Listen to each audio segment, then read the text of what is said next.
nas mãos, perto dos olhos, dentro do coração, vamos partilhando a palavra de Deus. Apocalipse 17, já estamos no versículo número 10. Vamos lá, vou pegar um pouquinho antes ali, só para nós nos contextualizarmos, né? No 9, que diz assim: aqui está o entendimento com sabedoria.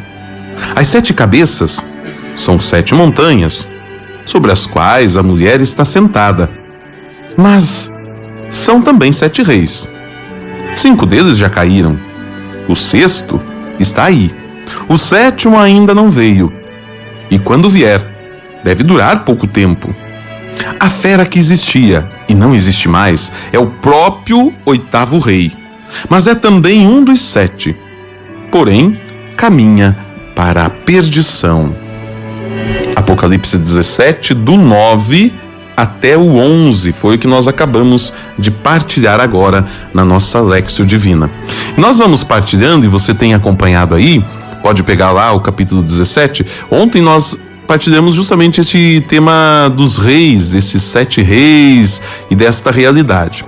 Agora ele fala de que já caíram 5, mas existe outro ainda que não chegou, que quando chegar deve durar pouco. Quais caíram, né, esses 5? Os primeiros 5 imperadores romanos já caíram. Este fato nos ajuda a determinar uma data do livro depois do suicídio de Nero, que aconteceu em 68 depois de Cristo. Só uma nota aqui. Algumas interpretações se baseiam numa lista diferente de imperadores, tipicamente começando por Júlio César, e citam algumas referências históricas, por exemplo, Flávio Joséfo, para apoiar esta explicação. Os mesmos comentaristas reconhecem, porém, o perigo de se justificar com base em algumas referências históricas que contradizem a informação bíblica.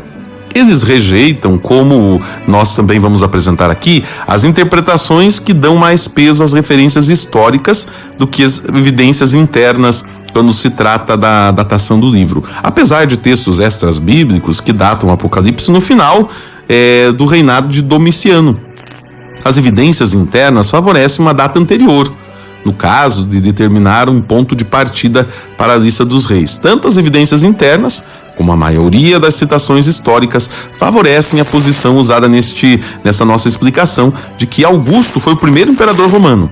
Entre as observações históricas sobre esta questão, devemos então observar 2 fatos. Primeiro, Júlio César se declarou ditador durante o período da República Romana, um erro político que provocou seu assassinato. Mas Augusto foi o primeiro reconhecido pelos romanos como imperador. Caio Júlio César Otaviano, conhecido como César Augusto, tinha 18 anos de idade quando seu tio, pai adotivo Júlio César, foi assassinado em 44 a.C. Nos anos seguintes, a instabilidade política em Roma levou ao fim da República e a Augusto foi dado o poder absoluto pelo Senado em 27 a.C. Não houve então uma sucessão direta, como seria o caso de passar a autoridade do imperador de pai para filho. Augusto conseguiu consolidar o poder em 31 a.C. e seu reinado como imperador começou 17 anos depois da morte de Júlio, em 27 a.C. Nós sabemos as opiniões contrárias, mas acreditamos que as evidências favorecem a uma contagem de reis a partir de Augusto. Então, o primeiro imperador de Roma, assim, o anjo declara que Augusto, Tibério, Caio, Calígula, Cláudio e Nero já caíram. Então, os 5 que caíram seriam esses: Augusto, Tibério, Gaio Calígula, Cláudio e Nero. Nero foi o último imperador da dinastia Júlio-Claudiana. A revolta de Galba e a rejeição de Nero pelo Senado forçou o imperador a fugir. Seu suicídio em 68, sem deixar filhos, foi o fim de sua linhagem e o golpe mortal de uma das cabeças da besta citada no capítulo 13, versículo 3. Existe ainda, diz a palavra. Depois da morte de Nero, houve guerra civil em 4 homens tentaram se estabelecer como sucessores de Nero. Este período é conhecido como o Ano dos 4 Imperadores: Galba, Otão e Vitélio, que fracassaram. Vespasiano estabeleceu a próxima linha de imperadores, conhecido como a dinastia Flaviana, que inclui o próprio Vespasiano, seus 2 filhos, Tito e Domiciano, para identificar aquele que existe quando João escreveu, precisamos comparar a profecia dele com a de Daniel no capítulo 7. Na visão de Daniel, os reis foram representados pelos 10 chifres do quarto animal. Quando subiu o 11º, 3 foram arrancados, deixando um total de 8, da mesma maneira que os 4 animais de Daniel se transformaram em uma besta para João. Os 11 reis de Daniel são 8 para João, pois estes 3 significam já foram, e Vespasiano se estabeleceu como o 6º rei.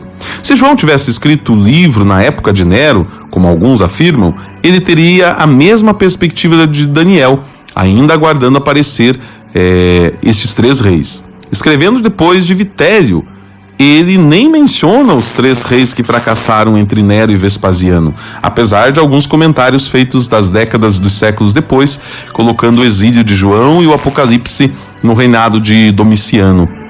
E aí nós vemos as evidências internas favorecer para a data de 69 e 79. Gente, tá vendo como a história ela caminha junto com aquilo que... É um versículo que nós temos aqui, e que parecia tão inútil dentro do contexto, mas nós acabamos identificando quem são esses reis, quem são esses imperadores e qual a importância deste texto para compreendermos o que a palavra de Deus está nos dizendo. Fala ainda de um outro que não chegou e que quando chegar tem de durar pouco tempo. O próximo imperador seria Tito, que é o filho de Vespasiano, que reinou entre 79 e 81. Assim foi cumprida a profecia que tem de durar pouco. Interpretações que sugerem que o livro fosse escrito durante o reinado de Nero e que o 8º rei fosse Tito enfrentam algumas dificuldades aqui. Primeiro, teria que explicar que sentido Cláudio pode ser entendido como a besta que foi ferida mortalmente, desde que não há registro de perseguições ou de perseguição aos cristãos pelos romanos na época de Cláudio. Segundo, teria que explicar como Vespasiano seria o outro que ainda não chegou e ia durar pouco, quando o reinado dele foi bem maior do que o reinado de Tito, e ainda favorecendo algumas explicações para estas questões. Teria que mostrar o seu caso mais forte conforme as evidências internas e as comparações com Daniel. Assim nós vamos indo, compreendendo, aprofundando a palavra de Deus a partir do livro do Apocalipse.